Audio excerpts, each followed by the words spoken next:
Nuestro tema esta mañana es 4 imperativos de la vida cristiana. Quisiera que me acompañaran a la carta a los Filipenses, capítulo 2, versículos del 12 al 16. Amén. Y dice entonces así la palabra del Señor.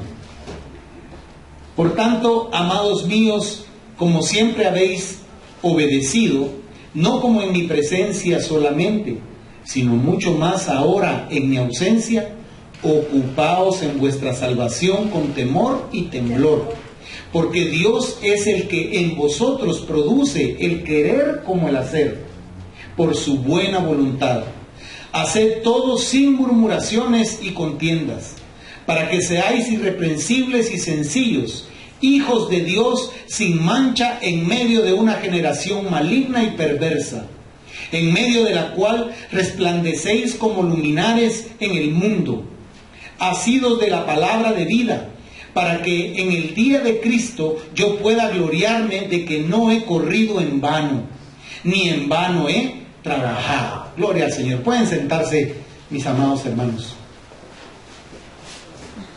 Nuestro pastor no va a poder estar hoy con nosotros, pero les manda un abrazo. Andaba con su presión muy alta, entonces se quedó haciendo reposo. Pero el Señor me da el privilegio, entonces vamos a compartir este mensaje que con mucho amor preparó, y que Dios me ayude para poderlo compartir con todo el corazón.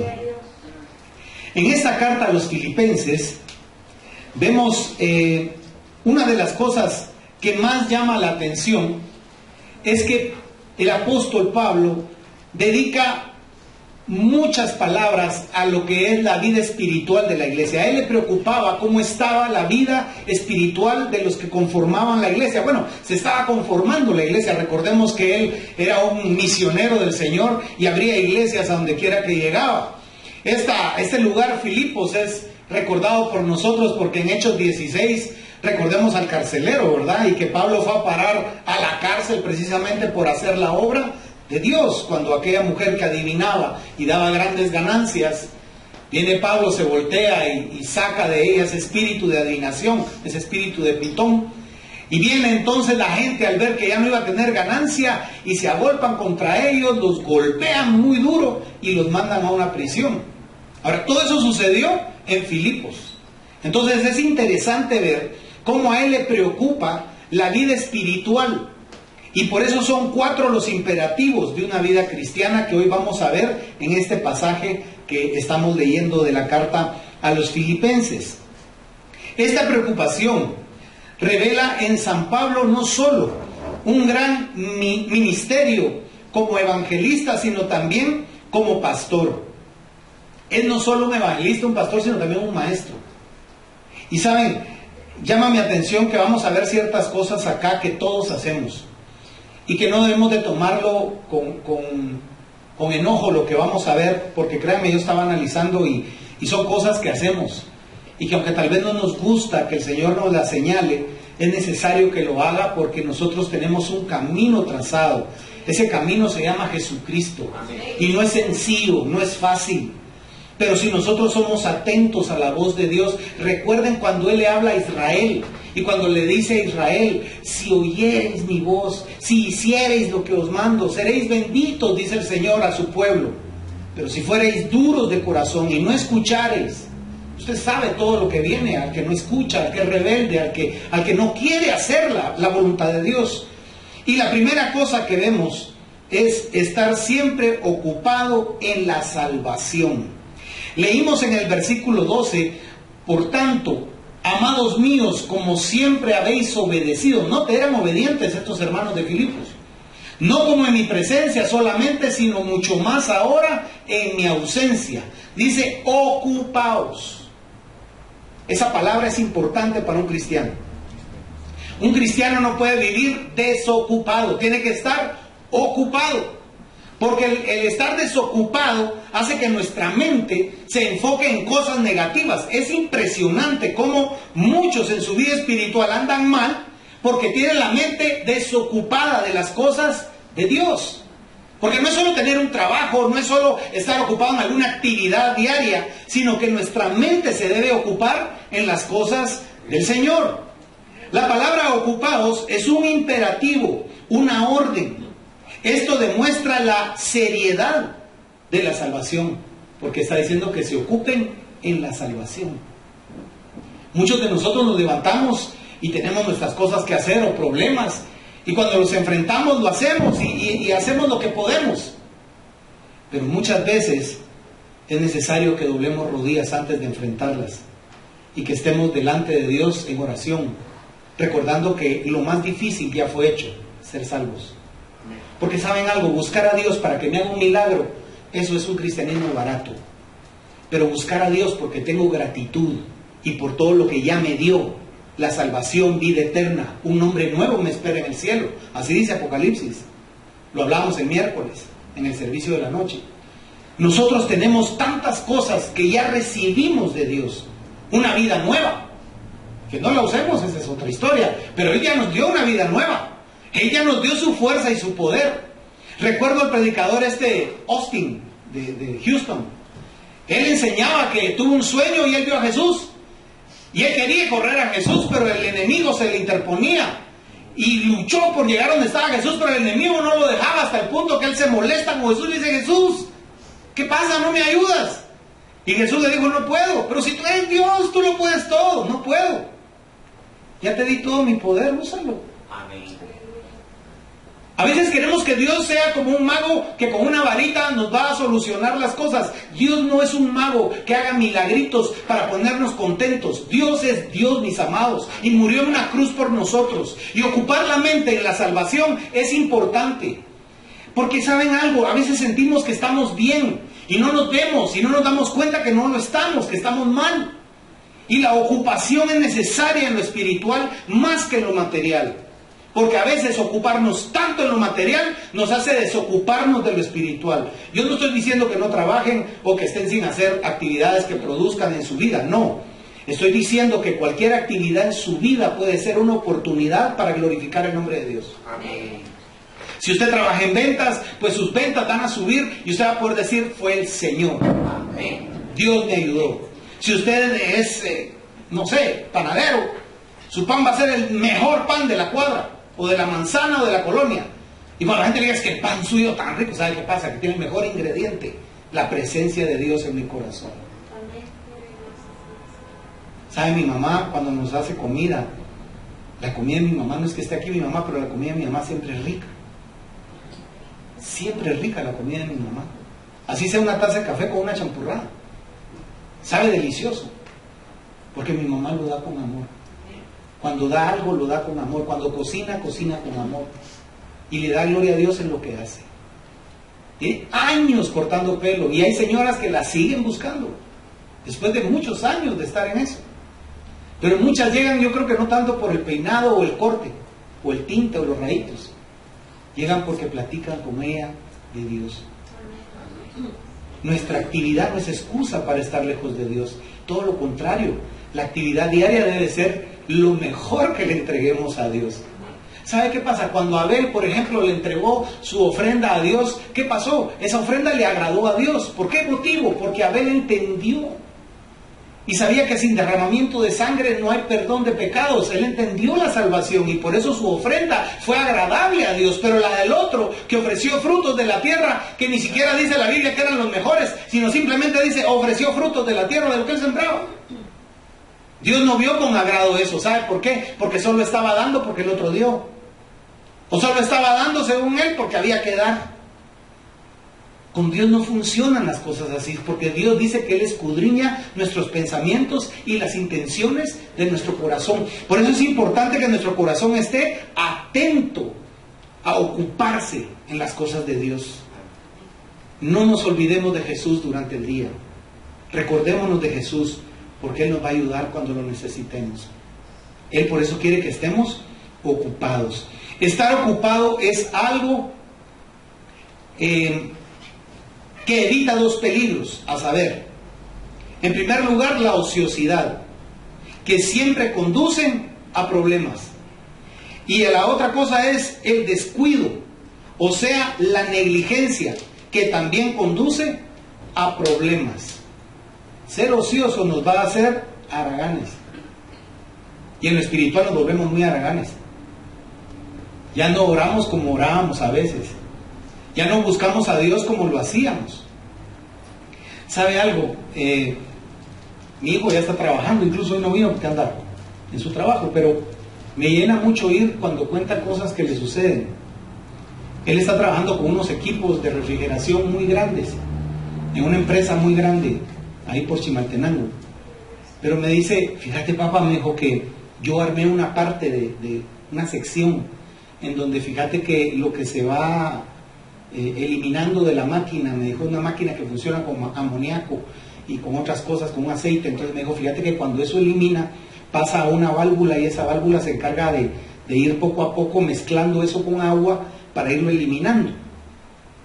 Pero todo funciona por medio de un programa computarizado. Entonces me dice, a mí me tocó armar esa sección. Y él tiene un compañero que también está con él en ese asunto. Y daba a entender como que Miguelito estaba como de aprendiz de él, pero los dos están aprendiendo realmente. Y a lo que quiero llegar es que me dice Miguelito, fíjate que el jefe vino y me dijo, mira, le dijo, ya programaste porque hace días que vi que lo armaste. Sí, le dijo Miguelito, lo voy a programar. Pero Miguelito se puso a estudiar los manuales. Pasó noches estudiando los manuales para hacer esa operación. Y me dijo, fíjate papá, que lo hice todo conforme a los manuales. No es que yo supiera, sino que seguí las instrucciones del manual al pie de la letra. Y funcionó a la primera. Y entonces él le dijo al jefe, no pudiste, ¿verdad vos? Le dijo, ahí te lo voy a programar yo. No, bien, mire el agua, le dijo. Y cuando se acercó y vio, puchica, le dijo, sí podés, le dijo. Entonces le dijo Miguelito, Dios me ayuda, le dijo. Dios me ayuda. Y le dijo, así es. Entonces, mire, uno debe ocuparse, uno debe buscar la forma de lograr lo que uno quiere lograr, de alcanzar lo que uno quiere alcanzar. ¿Y sabe qué? Dios nos da guianza, porque a veces queremos arreglar las cosas siguiendo nuestras ideas o siguiendo lo que nosotros sabemos hacer. Pero en ocasiones, y creo que la mayoría de veces, hay que tratar de enfocarse en qué haría Dios o cómo lo haría Dios. Y usted dirá, sí, hermano, pero ¿qué tiene que ver Dios con mi negocio? Tiene que ver todo. Si usted le dice a Dios, ayúdame porque no encuentro esto, ya le di vueltas, ya probé aquí, ya probé acá, y no funciona, Señor, ayúdame. ¿Usted qué piensa? ¿Que Dios no lo va a ayudar? ¿No dice la Biblia, pedid y se os dará?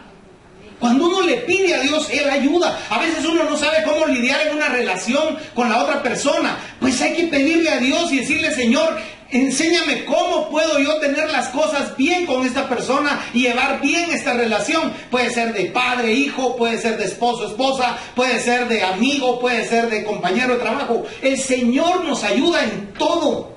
Y dice que Él nos da mucho más abundantemente de lo que pedimos. O sea, siempre te va a ayudar Dios y te va a sorprender. Un ejemplo de cómo uno puede perjudicarse por medio de la ociosidad es el rey David. Cuando todos los reyes iban a la guerra, David mandó sus ejércitos, pero él no fue. Se quedó en cama. Veámoslo por favor, si me acompaña al segundo libro de Samuel, capítulo 11, versículos 1 y 2. Dice: aconteció en el año siguiente, en el tiempo que salen los reyes a la guerra, que David envió a Joab, y con él a sus siervos y a todo Israel, y destruyeron a los amonitas y sitiaron a Rabá. Pero David se quedó en Jerusalén. Y sucedió un día, al caer la tarde, note dónde estaba David, que se levantó David de su lecho, o sea, ya era la tarde y él se había acostado. Y dice, y se paseaba sobre el terrado de la casa real, y vio desde el terrado a una mujer que se estaba bañando, la cual era muy hermosa. O sea, la mente ociosa nos va a llevar a cometer graves errores. Él tendría que haber ido a las batallas, aunque no hubiera peleado, pero tenía que estar ahí. Él era un guerrero. David era un hombre que sabía la logística de una guerra, o sea, tenía estrategia, tenía experiencia, era maravilloso. David decía, mató a 10,000 y Saúl solo a 1,000. O sea, David era un hombre de guerra y tenía que estar donde Dios lo había puesto, preservando a Israel como que fuera un rebaño, peleando por Israel. Pero ¿qué hizo? Se acomodó. Como la gente lo admiraba, Y la gente lo seguía. Joab de plano era un excelente guerrero también. Él dijo, que vaya aquello. Y no fue. Pasó todo el día acostado. Y mire qué casualidad, se levanta en la tarde y se va a caminar al techo. Y chum. Ahí estaba la razón de uno de los grandes problemas de su vida. Porque, hermanos, aunque Dios, yo sé que ama a David y que David está en la presencia de Dios y es el mejor rey después de Jesús que ha tenido Israel y el mundo. Le digo algo, ese hombre lamentó ese día en la tarde toda su vida. El hijo que iba a nacer se murió, usted sabe la historia. Y el segundo hijo que reinó en su lugar, Salomón, fue un hijo que no siguió los pasos de su papá. Salomón se perdió, y ojo, porque Dios le dijo a Salomón que antes de él y después de él no iba a existir nadie con la sabiduría ni con los recursos que Dios le iba a dar. Él tenía todo para haber sido un rey mucho mejor que su papá, pero no. A causa de sus malas decisiones se dividió el reino. ¿Sabe? Las malas decisiones en ociosidad siempre destruyen. David destruyó su casa. ¿Sabe una cosa? Mató a un hombre para quedarse con esa mujer, y un hombre bueno, un hombre fiel a él, que ni siquiera era israelita, pero era fiel Urías a él, el heteo. ¿Y sabe qué? Dios le dijo, por lo que hiciste, nunca se va a apartar la espada de tu casa y la sangre. Y miren lo que pasa con Absalón. El pastor nos predicó hace poco de cómo Absalón mató al hermano que violó a la hermana en la casa de David.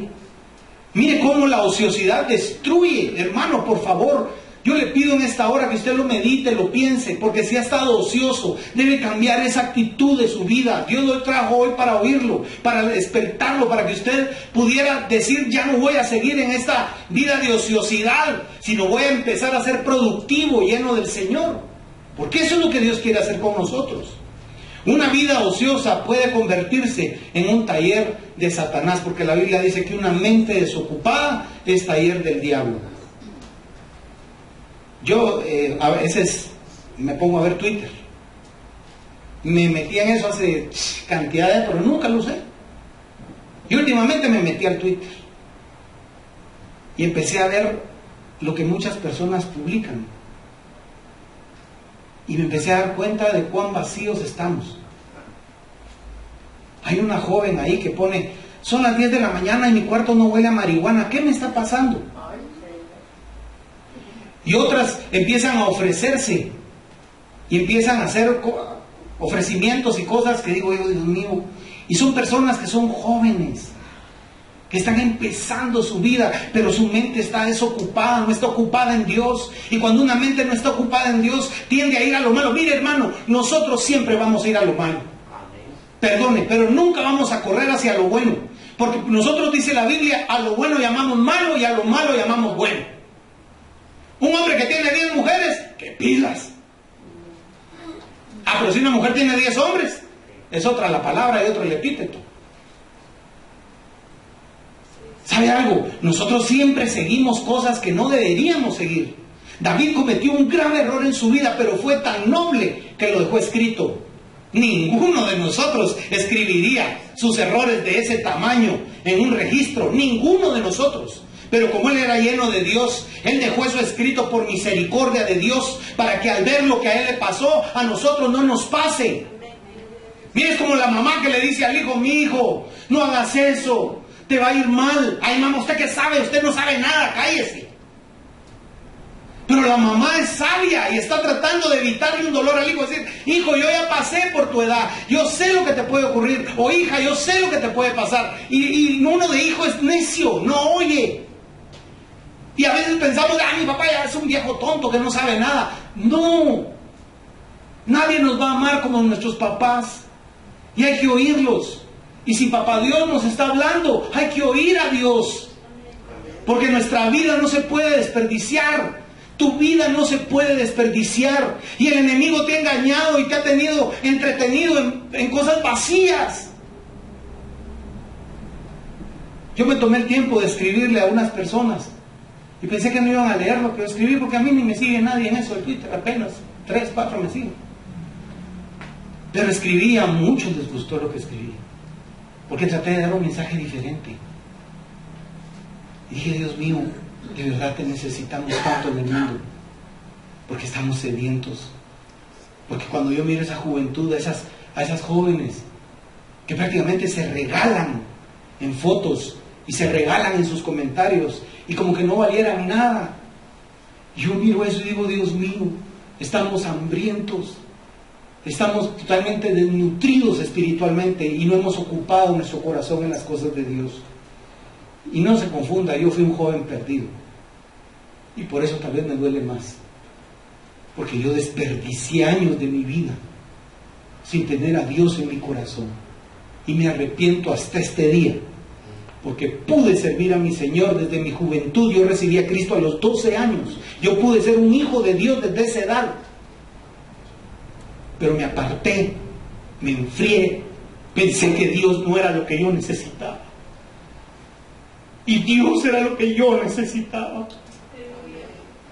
Dios es lo que tú necesitas en tu vida. No es dinero, hermano amado. No es posición ni reconocimiento. No es que los demás se avergüencen o se enorgullezcan de ti. Es Dios en tu vida, la esperanza de gloria. Dios es el que te puede cambiar tu situación y tu circunstancia. Es Dios el que va a hacer la diferencia en tu vida. No eres tú, es Dios. Por eso David logró levantarse y llegó a ser un hombre amado por Dios. Y luego murió. ¿Y sabe qué? Pasaron 100 años, 200 años. Y le decía a la descendencia de David: por memoria de mi siervo David, un hombre conforme a mi corazón, no quitaré el reino de ti. Porque Dios ve, hermanos amados, lo que hay en nosotros. ¿Sabe qué ve la gente? La gente ve nuestros errores, nuestras fallas. Pero ¿sabe qué ve Dios? Dios ve potencial. A Dios no le importa tu edad. A Dios no le importa si eres hombre o mujer. A Dios no le importa si estás solo, acompañado, si tienes 20 hijos o no tienes ni uno. A Dios no le importa eso. Dios te ama y ve potencial en tu vida, en tu corazón. Dios puede hacer cosas grandes contigo. Luego añade: en vuestra salvación. Ocuparnos en nuestra salvación. Dice: existen muchas cosas nobles en las cuales uno puede ocuparse, pero ninguna tan importante como la salvación. Uno puede decidir ser altruista, ser bondadoso, filantrópico, pero es más importante ocuparse en la salvación. Porque, amado hermano, la eternidad no depende de nadie más que de tu decisión. Tú decides dónde quieres estar en la eternidad. A veces estamos tan enfangados en este mundo que se nos olvida la eternidad. Y nos sacamos los pies del fango y seguimos hundiéndonos cada vez más, porque no pensamos en la eternidad, no ocupamos nuestra mente en la eternidad. Antes que reparar tu vida, repara tu corazón y tu pensamiento y vuelve al pensamiento de tu salvación, porque ahí vas a iniciar tu camino hacia el Señor, hacia arriba. Miren, toda relación horizontal que es con el prójimo funciona cuando la relación vertical está conectada con el Señor. Si mi corazón está conectado con el Señor, todos los que me rodean y estén cerca de mí van a ser bendecidos. Todos. Porque el Señor dice que nos llamó a ser bendición y no maldición. Jesús dijo: cuando entres a una casa, declara paz en esa casa. A tu propia casa, cuando pongas tus pies en tu casa, pon paz en esa casa. Trae a Jesús de vuelta a tu casa. Trae a Jesús de vuelta a tu vida. Él va a cambiar las cosas. Él va a hacer la diferencia. Uno puede dedicarse también a actividades culturales y académicas. Sin embargo, ninguna supera en importancia la salvación. Vuestra salvación. También sugiere que muchos se ocupan en la salvación de otros y no en la propia. Queremos andar salvando a medio mundo y Raimundo, pero nosotros mismos, según nosotros, somos salvos. Y no. Porque nuestras obras dicen otra cosa.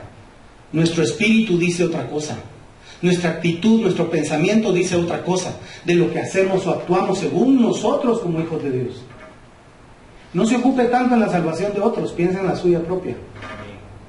Porque los otros, si usted está lleno del Espíritu, usted los contagia del amor de Dios y van a buscar a Dios. La gente, cuando se topa con alguien lleno del Señor, recibe bendición y empieza a desear tener a Dios. Yo sé que algunas personas aquí, alguien les habrá dicho alguna vez: a usted, yo quisiera eso que usted tiene.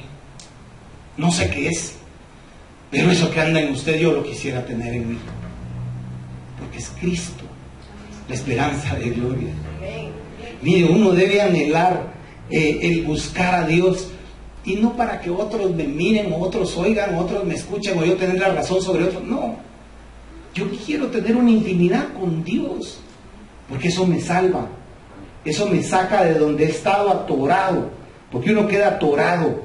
Luego dice, con temor y temblor. Note que no dice el apóstol con precaución o con cuidado. Él dice con temor y temblor, porque es la eternidad lo que está en juego. Ahora, cuando uno ve en Efesios la armadura de Dios, el yelmo de la salvación es muy importante, porque aquí está todo lo que maneja nuestro cuerpo, nuestros pensamientos, los latidos de nuestro corazón, nuestros recuerdos, nuestro intelecto, nuestra capacidad. Todo se genera aquí arriba, conectado por supuesto con el corazón. Pero el cerebro hace el cerebro es un misterio que ni la medicina entiende todavía. Pero dice Cristo que esto se protege con la salvación. En nosotros tiene que haber pensamientos de salvación y vida eterna. No perder de vista hacia dónde vamos. No perder de vista nuestra meta. Así dijo Pablo al final. He llegado a la meta, dijo Pablo, dijo, Señor, sí pude, tú me ayudaste y sí pude, llegué a la meta, y a él le cortaron la cabeza, pero él contento, ya había visto el cielo donde iba, y volvió a su hogar. Cuando uno ve a la gente de los primeros avivamientos, estamos hablando del primer siglo, después de Cristo, hubo gente a la que llevaron al martirio en el Coliseo romano, y fíjense qué curioso, ese Coliseo lo construyeron con los tesoros que Tito trajo de Jerusalén. Era tanto el oro, la plata, los tesoros y todas las piedras preciosas, que eso hizo que pudieran construir ese Coliseo romano. Y en ese Coliseo romano mataron a cantidad de cristianos, con fieras. Y hay una historia donde dice que una madre está con sus hijos, cristiana, que no renegó, ni sus hijos tampoco. Y eran pequeños, y está ella parada y salgan a las fieras, y cuando se le iban a devorar, ella abrazó a sus hijos y le dijo, no teman, porque hoy vamos a estar en la patria celestial, y no vamos a morir aquí, solo empezamos la eternidad. Miren, fuimos a orar con mi papá por un hermano que venía acá con nosotros, fuimos a orar, estaba enfermo, y hoy a las 4 de la mañana falleció. Y ahí se da cuenta uno lo frágil que es la vida. Y lo importante que es hacer lo que dice Dios, ocuparnos en la salvación. El segundo punto es hacer las cosas con buena disposición. En el versículo 14 de Filipenses 2 dice, haced todo sin murmuraciones y contiendas. Mire cómo nos cuesta de verdad convivir, porque uno por lo general siempre anda peleando. ¿Sabe que para mí el tráfico siempre ha sido una prueba de fuego en mi vida cristiana? Y yo era de los que me bajaba, y varias veces me sonaron por bajar. Pero no sé si a alguno le llegó un videíto de un señor algo gordito que aquí creo que es abajo del puente del Obelisco, o para entrar a ese puente del paso del nivel del Obelisco, dos jóvenes se alegaron y uno le atraviesa el carro, se baja, le pega al carro, lo insulta, y se pusieron los dos bien enojados, así como nos ponemos cuando nos atraviesan o nos hacen algo, ¿verdad? Entonces se pelearon y el otro lo filma y lo subió y se volvió viral aquí en Guatemala, y no sé si fue de Guatemala. Pero como la gente, cuates de plano, le digo, vos andás, mirá, te volviste viral, han de haber hecho los amigos, ¿verdad? Y a raíz de todo lo que se volvió esa cuestión, que era un enojo de un momento, ¿verdad? La gente empezó a hacer memes, la gente empezó a hacer un montón de cosas, y entonces los localizaron, y en una radio los juntaron. Pero llamó mi atención que se juntaron para disculparse, para darse la mano. Y dijo, yo por mis hijos estoy aquí, dijo uno de ellos, porque los han molestado a raíz de esto. Y fue mi culpa, porque dejé que me ganara el enojo. Y miren qué bonita lección dieron, porque se pudieron disculpar los dos y poner paz. Miren, nada debe ser por contienda o por enojo, no hay que estar murmurando, hermanos. Fíjese que hay un video muy bonito que alguien me mandó, donde hay un hombre como hindú en Estados Unidos y está en una clínica y está sentadito en una banca. Y entonces entra una familia, un papá, mamá, hija, entran y cuando lo ven con un poco de desconfianza porque ellos son americanos, blanquitos, canchitos. Y la niña le toca sentarse a la par de él y la mamá le dice, no, le dice a la mamá. Y todos como apretados y como que el otro era saber qué, lo dejaron así a un lado. En eso aparece el doctor en la puerta y los hace entrar a su clínica y el hombre entra atrás de ellos y ellos se extrañan de que el hombre se metió ahí con ellos. Entonces el doctor les dice, quiero felicitarlos, todo fue un éxito, el riñón está totalmente instalado en la niña, está funcionando, recibió muy bien y todo esto no sería posible. Y yo le pedí favor que él viniera, el donador. Y todos se quedan, los papás, la mamá y la niña se quedan, porque ese hombre era el donador. Porque tenemos prejuicios, ¿se ha fijado? Primero juzgamos, murmuramos. Y Dios no quiere que hagamos eso. Murmurar no es de hijos de Dios. No debemos hablar de ninguno, hermanos.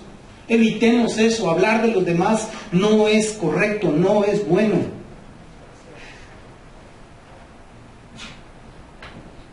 Dice que las cosas sean hechas no es el todo de la vida cristiana. La pregunta que importa es cómo se hacen las cosas. ¿Con qué espíritu? ¿Con qué actitud? ¿Cómo hacemos nosotros lo que hacemos? ¿Y qué espíritu hay en nosotros para hacerlo? La motivación es muy importante en lo que tú haces a diario. Porque si tu motivación es el tesoro celestial, estás bien motivado. Porque Jesús dijo, haceos tesoros en el cielo, donde no hay polilla y ni orín ni ladrón. Nosotros debemos de hacerlo todo, pero en corrección, en cosas bien hechas, en una actitud correcta. No es simplemente que algo se haga, hay que hacerlo porque es para la gloria de Dios. Luego dice, en muchas cosas la actitud con la que se hace algo habla más fuerte que el hecho mismo. Y por ejemplo, una ayuda o un favor hecho de mala gana enfada más que si uno le hubiera hecho no tengo tiempo.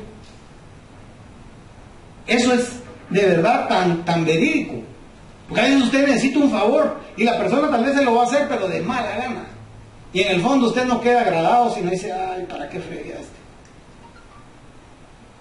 Es importante que lo veamos. Un regalo. Imagínese que usted va a regalar algo y llega con la persona y le dice, ahí está, mira, feliz cumpleaños. ¿Qué cree que va a sentir el que va a recibir el regalo? Ni lo va a abrir. O se lo tira de regreso. No que tus porquerías. Es la actitud, nota. ¿Con qué actitud hago yo las cosas? Mire, había un pastor ahí en la Roosevelt, nada, Jorge López. Él decía, el modito, con el modo que decimos las cosas, que pedimos las cosas, es bien importante. Escuché a una persona que manejaba personal en su empresa y ella contaba de que cuando llegaba un problema de algún muchacho del equipo, venía y le decía, mira, te quiero felicitar porque la semana pasada hiciste tal cosa y qué bien. Pero fíjate que ahorita aquí, mira, hay un error. Qué raro, porque vos es raro que te equivoques. ¿Dónde vos? Aquí, mira, aquí fíjate que esta factura está mal. Entonces, ay, lo voy a corregir ahorita mismo, lo voy a corregir y ya no me va a volver a pasar. Y se iba la persona. Pero esta persona me decía, yo no entro con los tacos por delante, sino primero le echo un supiropo, porque entonces lo preparo para que me escuche. Porque el modo tiene que ver mucho. Mire, uno puede decir te amo, pero depende mucho el tono, el momento, o la forma en que uno lo dice. Dice que hace muchos años hubo un programa que me conmovió hasta las lágrimas la escena, porque es una mujer que se descuidó, perdió los dientes, muchos de los dientes, el pelo lo tenía como muerto. Usted la miraba y decía, qué fea esa señora, de ojos azules y todo, pero qué fea. Y entonces la agarran y le empiezan a hacer el pelo, la maquillan, le ponen ropa linda, pero hay una parte donde la llevan donde un dentista, que le pone todos los dientes. Un trabajo como de $75,000, porque le vuelven a dejar la dentadura como cuando ella era joven.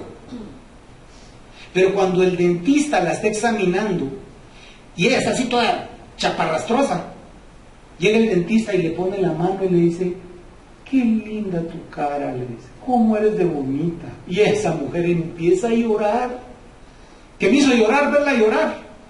Y el doctor se asusta y dice, no, no te lo dije para que te pongas así, le dice el doctor. Entonces le dice ella, es la primera vez en 25 años que un hombre me pone la mano en la cara con ternura y me dice que soy bonita, le dice.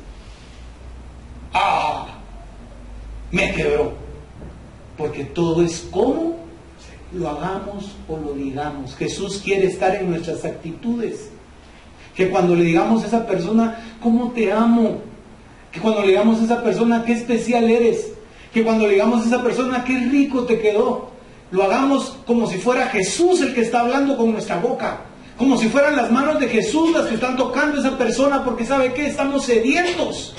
Y por eso Jesús dice, no hagan nada peleando. A veces en los ministerios la gente se pelea. Los ministerios no son para pelear, la iglesia no es para venir a pelear, todo lo contrario. La iglesia es para gozarnos en la presencia de Dios todos juntos, porque Él quiere bendecir nuestra vida. Tercero, brillar en el mundo.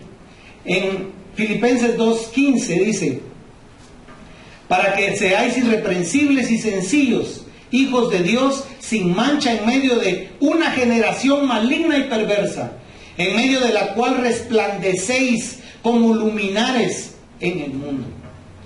Todos sabemos que vivimos en un mundo a oscuras y necesita la luz de Jesús. Y esa luz es usted. Esa luz soy yo. La luz de Dios es cada uno de nosotros. Amén. Y este mundo a oscuras necesita que lo iluminemos, porque el amor de Dios se quiere manifestar en nuestra vida. Resplandecer en el mundo es sinónimo de una conducta que tiene características: ser irreprensible, sencillo y sin mancha. Irreprensible es que nadie lo puede reprender, porque están haciendo la voluntad de Dios. Sin mancha, fíjese, y hay una palabrita ahí, sencillo de corazón. ¿Cómo dijo Jesús? Aprendan de mí, que soy ¿qué? Manso y humilde. ¿De qué? De corazón. Era en el corazón. Mira, a veces uno puede fingir que uno es manso y humilde, pero Jesús no lo fingía, Él lo vivía. El pastor nos acaba de predicar que cuando Jesús hablaba lo hacía con autoridad, y la gente decía, es que este habla como ninguno, porque todos hablan de lo que saben, pero este habla lo que vive. Tiene poder en sus palabras, porque Él es la palabra. Entonces, nota usted que nosotros debemos iluminar, no oscurecer. Cristo dijo a sus discípulos en Mateo 5:14 y también en el verso 16, 5:14 primero, dice, vosotros sois la luz del mundo. Una ciudad asentada sobre un monte no se puede esconder. Así alumbre vuestra luz delante de los hombres, para que sean vuestras buenas obras, para que vean vuestras buenas obras y glorifiquen a vuestro Padre que está en los cielos. ¿Sabe? Cuando Pablo le escribe a los filipenses, también les dice más adelante que había dos hermanitas que tenían pleito en la iglesia, no brillaban, y ese Evodia y Síntique. Y si usted lo mira, usted lo leyó, pero usted mírelo ahí conmigo en Filipenses 4:2. Mire cómo dice el apóstol. Dice, ruego a Evodia y a Síntique que sean de un mismo sentir en el Señor. Hay una gran clave. Nosotros tenemos que estar en un mismo sentir. ¿Cuál es ese sentir? El amor hacia Jesús. Amén. Fíjese que el amor hacia Jesús cubre multitud de fallos. Su hermano tal vez no le caía muy bien, pero conforme usted va viendo que él ama a Jesús y que usted lo ama también, la condición cambia, la situación es otra. Uno debe brillar, uno debe resplandecer.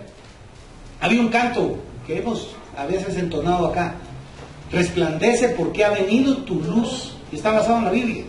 Y la gloria de Jehová ha nacido sobre ti. O sea, ¿sabe algo? Cuando Moisés regresaba de estar en la presencia de Dios, brillaba. Y no era que él se propusiera brillar, simplemente se impregnaba de la gloria y bajaba brillando, resplandeciendo una bombilla. Pero cuando él bajaba, al tiempo de estar lejos de la presencia de Dios, se le apagaba la luz. Entonces tuvieron que ponerle una cortinita en la cara para que no se dieran cuenta que horas le menguaba el brillo. Tuvieron que poner, así dice la Biblia, andaba él con una cortinita. Porque si no, la gente al no ver el resplandor lo hubieran descalificado, porque somos murmuradores. Hace muchos años, fíjese que había un trabajador en la iglesia y nos dijo que no le gustaba el trabajo y que él quería regresar a lo suyo, que era la agricultura, y le dijimos que estaba bien y se iba a ir. Y mi papá le iba a pagar y le pagó todo lo que él trabajó los días, porque fueron pocos días los que estuvo, pero no le gustó el trabajo y se fue. Pero cuando él ya se iba a ir, la esposa de él, que vivía ahí en la iglesia en la Guardianía, estaba hablando con una hermana de la iglesia. Y yo estaba componiendo unas cosas en la sala cuna, pero ellas no se dieron cuenta que yo estaba ahí. Y la hermana le dijo: mire, ¿y se van a ir, hermanita? Sí, nos vamos a ir. Es que fíjese que a él no le gustó el trabajo, ya le explicó. Pero ya fueron al Ministerio de Trabajo, porque ustedes deben demandar. Y ustedes tienen derecho, aunque hayan estado una semana aquí, ustedes le pueden pedir a él una indemnización de 6 meses o hasta de 1 año si quieren. Yo le puedo recomendar una persona ahí. Y dijo, le dieron todo lo que... Y la señora le dijo: ah, de veras, le dijo. Y mire, yo le hago cuentas, mire, le tendrían que dar a él no sé cuánto. Y le sacó cuentas del pasivo laboral. Entonces salí yo. Le dije: ay, hermana, qué bueno que usted nos quiere. Le dije: miren, esa mujer sintió horrible. Se fue de este mundo. Y le dije: fíjese que nunca le hemos hecho daño a nadie. Todos los que han estado aquí, cuando se van, se les da su dinero a todos. Y créanme, no hemos sido injustos, ni nos vamos a aprovechar de ninguna persona. Mire, la otra, la esposa del guardián, dijo: ay, qué vergüenza. Y pum, salió corriendo. Ahora la hermana no podía porque iba a haber servicio. Y no tenía cómo irse. Y me dijo: ay, me dijo, perdóname, hermano, qué pena. No, le dije: yo la perdono, no tenga pena. Pero no haga eso, le dije. ¿Qué le hemos hecho nosotros a usted? Pero sabe algo, ni sienta pena. Yo la amo. Que Dios la bendiga. Pero me dijo: ya, qué mal me siento. Yo no sabía que usted estaba ahí, sí, por eso estaba hablando lo que estaba hablando, si no lo hago. Se da cuenta que a veces cuando nos sorprenden, porque sabe eso que le pasó a ella, también me pasó a mí. Y creo que a muchos de aquí les pudo haber pasado, que los agarran hablando lo que no hay que hablar. Ah, es que el bruto de mi papá, vos, y mi papá parado atrás.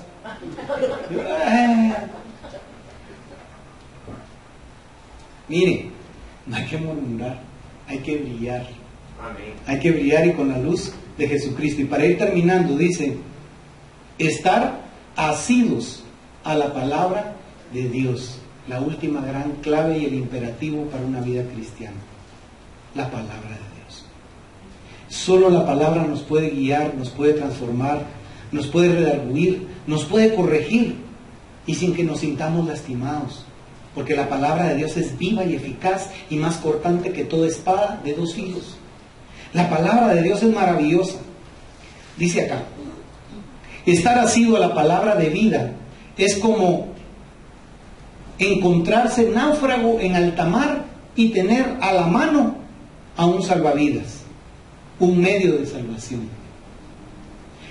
Estar asido a la palabra de Dios es como encontrarse en el fondo de un precipicio y estar atado a una soga, un medio de salvación. ¿Qué le pasa al náufrago que suelta sus salvavidas? Al caído en el precipicio que suelta la soga. Al piloto que desprecia su paracaídas al fallar el motor del avión. Perecen. Uno muere, hermanos, cuando uno desprecia la palabra de Dios. Cuando uno no la atesora y uno no pone atención a la palabra de Dios, la vida de uno empieza en picada. Y es como esa imprudencia que dice acá, que un hombre náufrago rechaza el salvavidas que le está ayudando a estar a flote. O el que está en el fondo del barranco y quiere salir y no agarra la cuerda. Y no como aquel chiste, ¿verdad? Que solo se agarró con la boca. Y cuando iba a llegar afuera del pozo le dijo, no vayas a hablar. No, le dijo, se fue para abajo. Pero soltarnos de la palabra de Dios no es bueno. Debemos estar, como dice ahí, agarrados, asidos. No soltarnos de la palabra de Dios.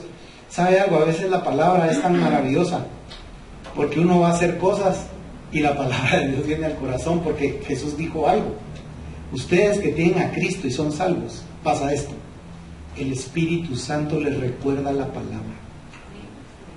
Dice que uno va a hacer algo y el Espíritu le dice, no.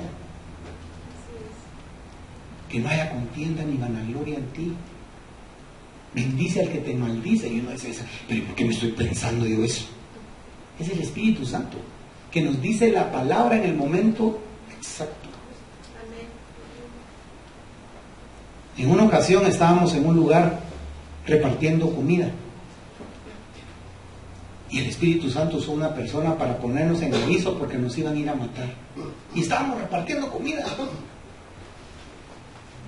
y el Espíritu Santo usó una pequeña persona para decirnos, váyanse, ahí vienen con los machetes a matarlos. Y tuvimos que salir de ese lugar. Pero la palabra de Dios es así. Yo entendí que ese no era la personita, era Dios usando esa personita. A veces Dios usa personas que ni nos imaginamos para decirnos grandes mensajes de salvación a nuestra vida. Y nosotros mismos podemos orar y decirle, Dios, ahora que leo más la Biblia, permíteme en algún momento dar una palabra de aliento al que se encuentra afligido. Permíteme dar una palabra de esperanza al que siente que está hundido. Permíteme, Señor, dar una palabra de amor, de tu amor, no del mío, de tu amor, a un corazón que está sediento de eso, Señor. Uno puede ser la palabra caminando.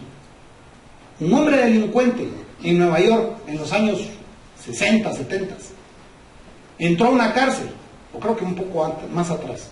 Entró a una cárcel y la hermana, una de las muchas hermanas que tenía, llegó a verlo y le llevó un Nuevo Testamento.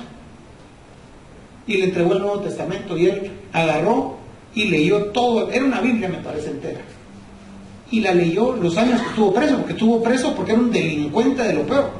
Pero agarró la Biblia y la leyó, y la leyó, y la leyó, y la leyó, y se la leía a los custodios, porque hasta lo tenían aislado, porque era peligroso.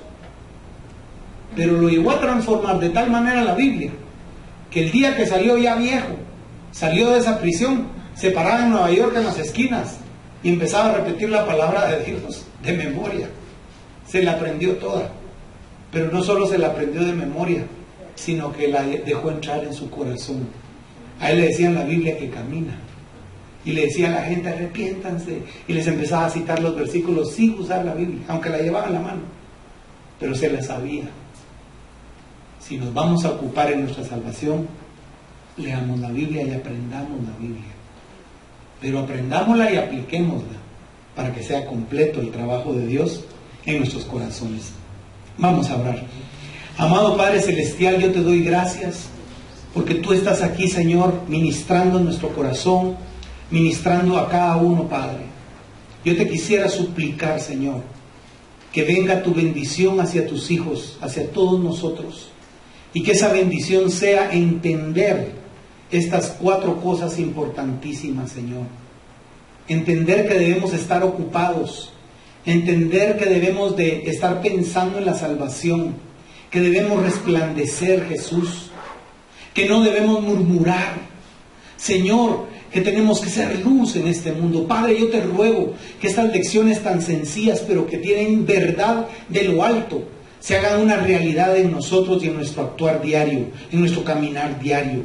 Jesús, que ya no sigamos dañando nuestra vida al ser indiferentes a tu palabra, que no sigamos dañando la vida de quienes nos rodean y que nos importan por negarnos a la presencia de tu Santo Espíritu, negarnos a la comunión contigo, Señor, por estar ocupados en nuestro dolor, o estar ocupados en nuestra apatía, o estar ocupados en nuestra indiferencia. Quita todo eso, Jesús, en esta hora, quítalo, para que podamos entregarnos de lleno a ti, Señor, para poder tener días llenos de gloria, días llenos de bendición, días con que, Señor, nosotros no contábamos, días que sean maravillosos, porque tú has caminado todo el tiempo ese día con nosotros. Yo te ruego, Señor, en esta hora, que tú ayudes a cada uno en su necesidad, y que tú les guardes, Señor, y que tú les proveas lo que necesitan, Señor, esa provisión que necesitan.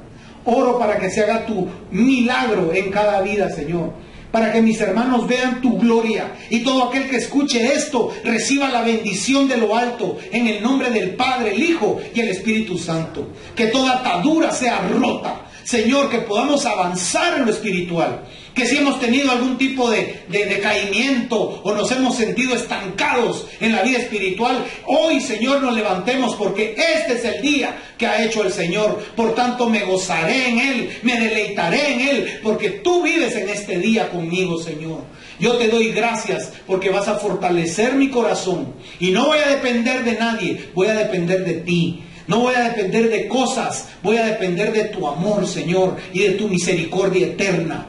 Y no te pido milagros, te pido solo una cosa: ven a vivir dentro de mí, guíame, para ya no ser yo el que decida, sino tu Santo Espíritu el que me muestre cuál es la ruta, cuál es el camino, cuál es el lugar el que debo ocupar, al lugar al que debo ir, o donde no debo estar. Jesucristo, por favor, yo te pido en esta hora que nos bendigas a todos con tu presencia, que descienda sobre nosotros como la Shekinah descendía en el desierto, y nos dé la sombra y el calor que necesitamos. Señor bendito, yo te pido con todo mi corazón que mis hermanos sientan al Espíritu Santo en su interior, y que ese espíritu de amor que nos enseña, que nos corrige, que nos redarguye y que nos muestra el pecado de nuestra vida, esté hoy más que nunca hablando, y nosotros siendo atentos a su voz. Espíritu de Dios, háblale al corazón de este pueblo y enséñanos cómo debemos cambiar y dejar todo eso que nos estorba